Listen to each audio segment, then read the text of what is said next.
Hello all, welcome to Tarangan Paithani. मी आज तुमच्यासाठी प्युअर सिल्कची साडी आणली आहे। आणि प्युअर सिल्क म्हटलं की सगळ्यांनाच आवडतं, कारण की त्याचं सॉफ्टनेस, त्याचा जो शाईन असते ती घातल्यावरच एकदम समजून येते। आणि प्युअर सिल्कची साडी जेव्हा आपण घालतो तेव्हा ती लांबूनच ओळखली जाते की ही प्युअर सिल्क आहे।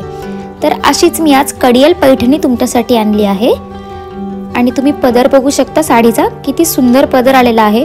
तसेच साडीला पूर्ण ऑल ओव्हर फ्लावर बुट्टा इथे तुम्हाला मिळतो। खूप सुंदर अशी साडी आहे, तुम्ही बघू शकता। आणि याचा लुक जो आहे हा एकदम हटकेच असतो। किती छान राऊंड राऊंड पण डिझाइन इथे आपल्याला बघायला मिळते। आता आपण साडीतले कलर्स बघूयात। आणि इतके सुंदर सुंदर कलर्स आता माझ्याकडे इथे अवेलेबल आहेत। तुम्ही लग्नासाठी घेऊ शकता, तुमच्या एंगेजमेंटसाठी घेऊ शकता।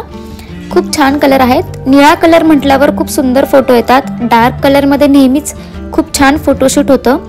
त्यानंतर डार्क ब्राउन कलर बघा किती सुंदर कलर आहे। इतके सुंदर सुंदर कलर्स इथे अवेलेबल आहेत। पिंक कलर, तुम्हाला जो हवा तो तुम्ही काय करायचं आहे, साडीचा स्क्रीनशॉट घ्यायचा आहे आणि व्हॉट्सअप नंबर मी डिस्क्रिप्शन बॉक्समध्ये दिलेला आहे, त्यावर तो स्क्रीनशॉट तुम्ही पाठवायचा आहे। साडी जर अवेलेबल असेल तर तुम्हाला सांगितले जाईल, मगच तुम्ही पेमेंट करायचं आहे।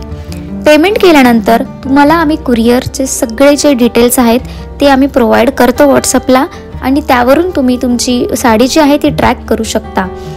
तसेच तुम्ही ऑफलाईनही स्टोअरला व्हिजिट करू शकता। आमचं एक स्टोअर अहमदनगर इथे आहे आणि दुसरं स्टोअर येवला इथे आहे। तर तुम्ही दोन्हीपैकी कुठल्याही तुमच्या नियरच्या ब्रांचेसला तुम्ही व्हिजिट करू शकता। खूप छान छान पॅटर्न्स इथे अवेलेबल आहे। पैठणीमध्ये आमच्याकडे भरपूर कलेक्शन्स अवेलेबल आहे। हँडलूम पैठणीचे आम्ही स्वतः मॅन्युफॅक्चरर आहोत, त्यामुळे तुम्हाला हवी ती पैठणी जी आहे आम्ही तुम्हाला बनवूनही देऊ शकतो। खूप छान छान कलेक्शन, तुम्ही एकदा नक्की व्हिजिट करा स्टोअरला। हे बघा ऑरेंज कलर, हाही कलर खूप छान आहे। खूप सुंदर सुंदर कलेक्शन आहे आणि छान छान व्हिडिओ मी तुमच्यासाठी घेऊन येत असते। तर तुम्ही असेच छान छान कलेक्शन बघण्यासाठी माझ्या चॅनलला लाईक, शेअर, सबस्क्राईब करायचं आहे। व्हिडिओला जास्तीत जास्त शेअर करायचं आहे। चला तर मग परत भेटूया। Bye bye.